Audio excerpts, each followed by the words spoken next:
right, so sorry about that. I don't know what happened. My phone stopped recording, so this will be part 2. I'll just start with the fire walkthrough and tell you what he said. So, let me turn this around.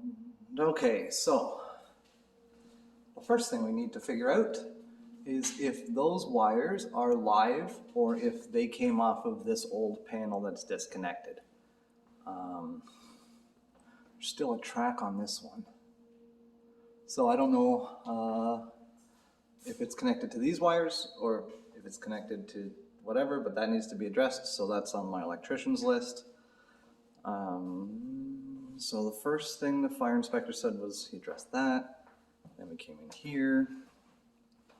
This is going flat top fryer.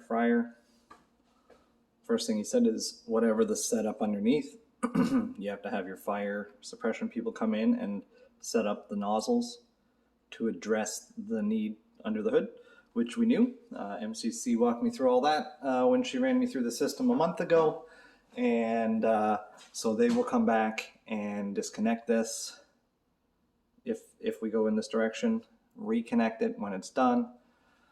This is all good. This can stay. And you can see, but there's some switches here that need to move. So they'll just, instead of bending down, they'll go across and across, come down, and then we'll have our fan speeds and stuff here. So the main problem is this. That is a non-welded galvanized steel line. It needs to be a fully welded stainless steel, no fan, all the way to the roof to a fan system line. Not only that, but because there's not 18 inches of clearance, it also has to be wrapped in 3M fireproofing. So that's the big thing. But then we walked over here.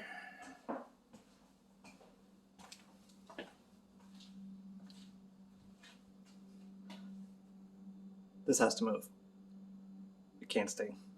He said you can't have an open air space between the basement and the upper, and this has to have at least a meter in front of it clear, which this does not. So, also this door needs to have an automatic closer on it, like one of those piston things, which is fine. But he said the panel can't be sitting halfway through a wall like this. He also said you can't have any of this, none of this. Any open air spaces are not allowed. So he said basically what he'd like to see is straight up here, straight across here, straight down, cut it all out, address it, put it all back together, and then that's good.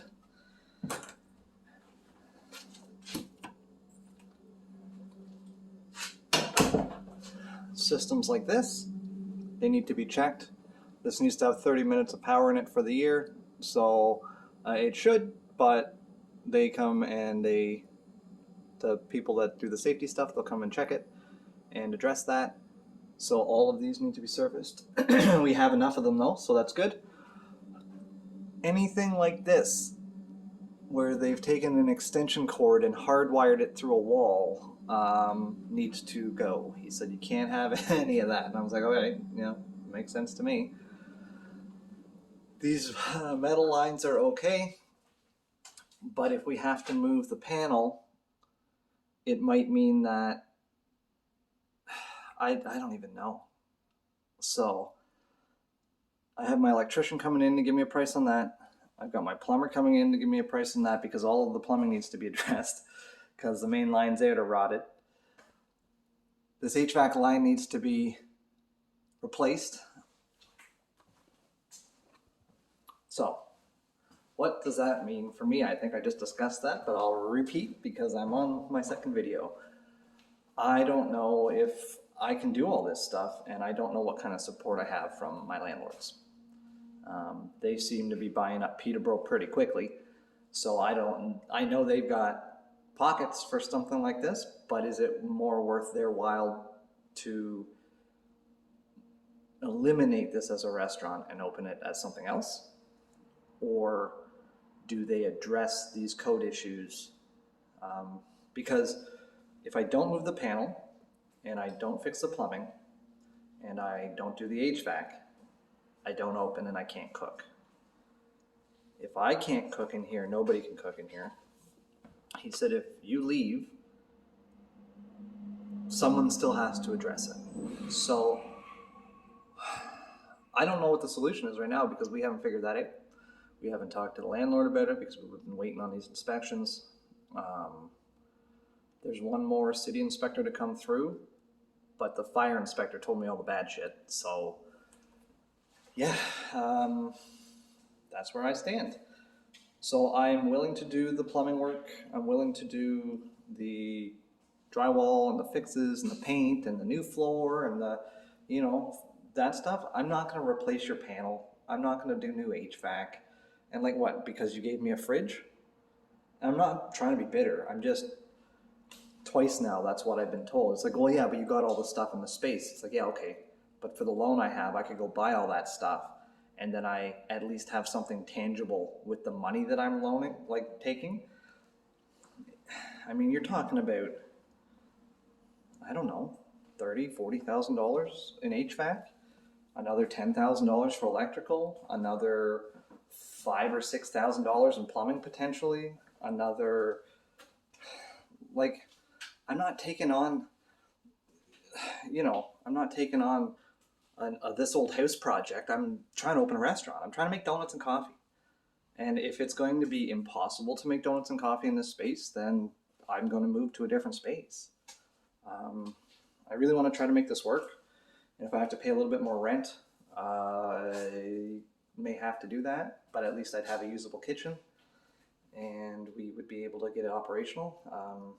I have a chef I want to hire. I have food I need to buy. I have operational costs on top of the, you know, the paint and all new, like the floors are going to be 10 grand. So how much am I willing to take on? I don't know. It's not this much. So is there a happy medium where I can help with the costs and the landlord can, I don't know, can they write this shit off? Like, I don't know. You know, like they're putting up high-rise buildings in East City and they're putting in, they just bought Hot Belly and Old Stone and stuff. Like maybe somewhere along the line some numbers get kicked around. I don't know how they do it.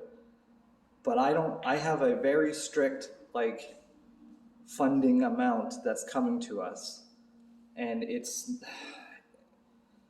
you know, it's not enough. Oh, in better news, I got my coffee set up. So at least wherever I do end up, I can make coffee. You know, I'm happy to put in new lines. I'm happy to replace all the plugs. I'm happy to fix the plumbing lines. I was even happy to put in an accessible bathroom if we could figure out the funding. But to take on like structural bones, like, you know, like an electrical panel shouldn't be something that you replace when you lease a space. The HVAC system for a place that you rented as a restaurant shouldn't be obsolete and unusable. So I'm hoping that they're going to see that working together is better than not. Everyone tells me they're nice, but this is a little bit beyond nice. So I don't know. It's the reason I just keep wandering, trying to find like, it's the reason I've delayed my Kickstarter. I don't want to ask people to help me raise money for a space I'll never cook in. So I need to now sort my direction, find a solution, or basically end at least this portion of the chase. Yeah, so it's just kind of a stressful thing, but we're trying to figure it out, and I'm not going to jeopardize my family's well-being so they can have a new panel and HVAC or whatever. You know, like even if I had that money and I spent it, I wouldn't have enough money to operate. And if I can't pay the bills long term, then what's the point in even fucking having me here? So yeah, just lots of stuff to figure out, and I'm kind of stuck right now. So here's the way. I'll talk to you later.